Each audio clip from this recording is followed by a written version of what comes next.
that you need to get out as fast as possible from here and go and fight? President. Well, no, thanks for coming. I didn't know that we held you up for such a long period of time. But obviously, it's a very, very sad day for many of us, because we really have lost one of the giants of our struggle. Kathy has been involved in the struggle since the 1940s, and has sustained this particular position of very close attachment to the idea of the creation of this non-racial South Africa. Whatever has happened to him, including imprisonment on Robben Island and then all sorts of arrests in the past and so on, he stayed very, very loyal to that particular position. And so to lose a person like that with his experience is obviously very, very painful, because we could always consult him on issues to find out what he thinks about current matters, how he would deal with this, and clearly it's a big loss. I last saw him, Kathy, just shortly before he went to hospital. He was not well. So I went to see him, and he was in very good mood, very hopeful about the future of the country. And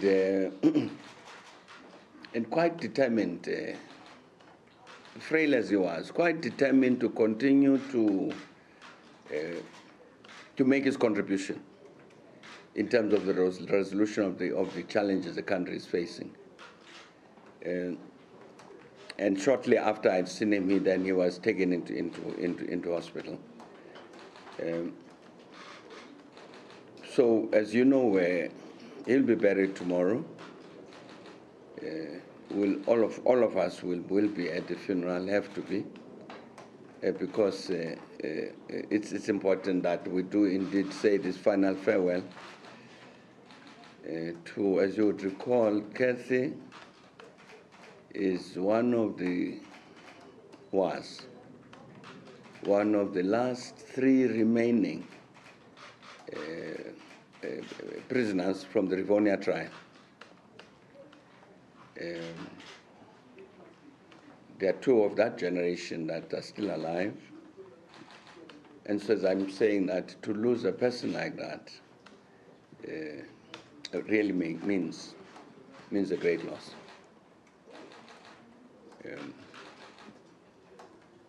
But anyway, he was 87, so there's some things that are unavoidable in life. Mkoni said that you people needed to rush away to file. That's what they told me. Is that so? Questions? Sophie, 1, 2, 3, 4 in that order. Mr. President, Uncle Kathy and Bongo were together at Robben Island. If you were to share with us your personal experience with Uncle Kathy, what can you tell us on a lighter? Well, I don't know if there is any lighter thing. I mean, Kathy, as I've just been indicating, for some of us, Kathy was a resource person because of his experience in the struggle and because of his own mind and intellect. So we'd always consult him to hear what his views are about whatever the issue was. Kathy is a very modest person.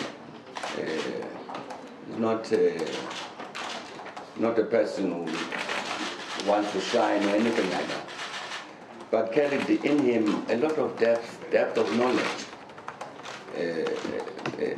and depth on the and wisdom about what should happen.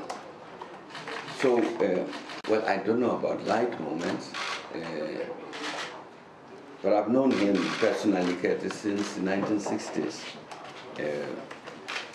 before they got arrested and all that, and before I left the country.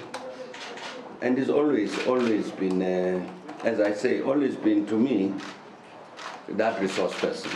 He's part of the people who brought us up politically. And it's always remained, that relationship has always remained like that. President Mbeki, Nikasbar from the NCA, I understand that you said you saw Thabo Mbeki a few weeks before his passing. He was very positive about the future of South Africa. It's no secret that he was a critic, though, of some of the things that were happening with the current leadership. Sure. Did he perhaps allude to his feelings on the way the current political leadership of the country is conducting itself? And connected to that, which way do you think the current political leaders, and indeed everyday South Africans, could best honour the memory of Kathrada? Well, as you know, Kathy belongs to this group of ANC veterans called the 101 veterans.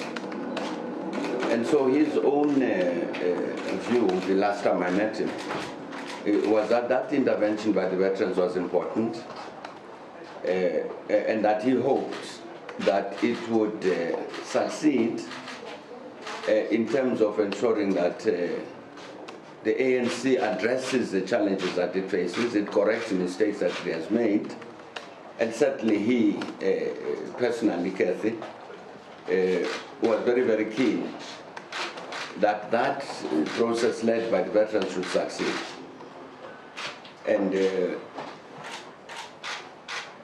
And I must say that also quite fearless in terms of his determination to confront what was wrong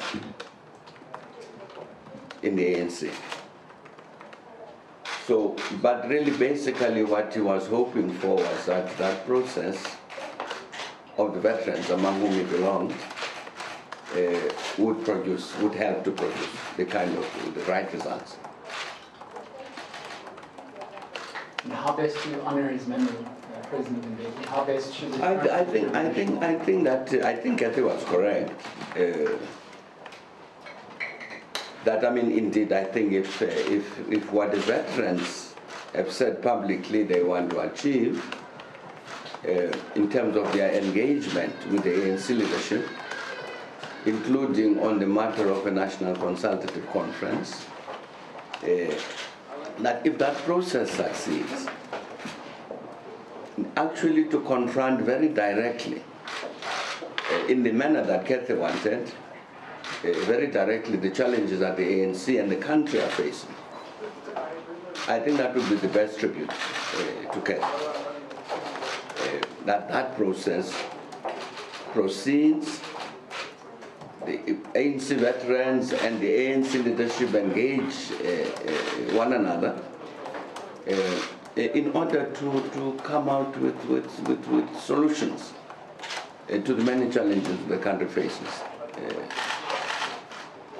Certainly that I'm saying that Kathy was very much looking forward to that, and I think a real tribute to him would be a continuation of that process and ensuring that it produces the kinds of results that are needed. Good afternoon, Alvin St-Pierre, former president from the SABC. You say that Uncle Kathy always wanted to contribute to finding solutions to the challenges that the country is facing. And I was raising this earlier on as well with Mefrini Jinwala, is that while he was not happy with the state of the ANC, while he was not happy with the leadership of the ANC, he still remained a devoted member of the party. What lessons do you think you yourself draw from that, as well as your peers? No, I mean, that's not surprising. I mean, as I was saying, that Kathy, for all of these years that he's been in the struggle, has been very, very loyal to the struggle, its objectives, its outcomes, and so on. So the fact that he would stay in the ANC, despite being very critical, of the leadership, of things that have gone wrong, wouldn't surprise me. And indeed, like the other veterans, the reason that particular grouping got formed, as I understand it, they got formed because they were very concerned to rescue the ANC even, and to make sure that the ANC does the right things, to correct what has gone wrong. Not to leave the ANC, not to allow the ANC to collapse or to abandon the ANC or anything like that, but to say that this is for them, the veterans, including Kathy, this is a very, very important organization. This has been home to them for many, many decades. And seeing that things were going wrong, what they wanted to do, what Kathy wanted to do, like the other veterans, was to correct those wrongs, to make sure that the ANC returns to what their own vision of the ANC is. So I'm saying that it was not surprising at all that Kathy would stay in the ANC despite being critical of his policies and his leaders. And I think that it's a demonstration of his commitment, really, to the struggle, to say the struggle continues and you still need this instrument, but it must be an instrument for progressive change. Former President, I'm wondering if you think that others within current leadership should take such a principled stand as Uncle Kathy has. And then I'm wondering if we could maybe get your comments around speculations around the finance minister. Well, speculations around finance minister? That you would be removed. Well, as you say, it's a speculation. I don't want to speculate about things like that. No, I mean, I don't know. I don't know what. I've not spoken to President Zuma at all about it. I don't know what all this thing is all about. So I really wouldn't want to speculate about it. But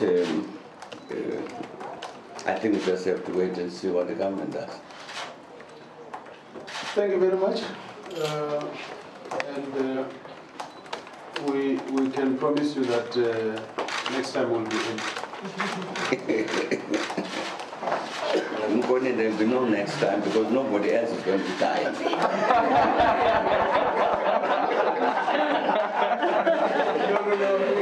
You can vote for something else. After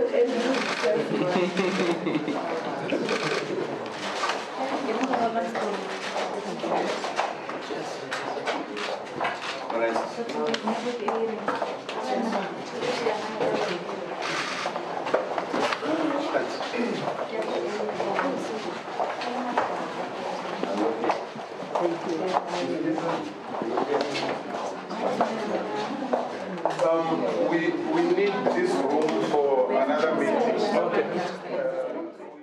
Very good.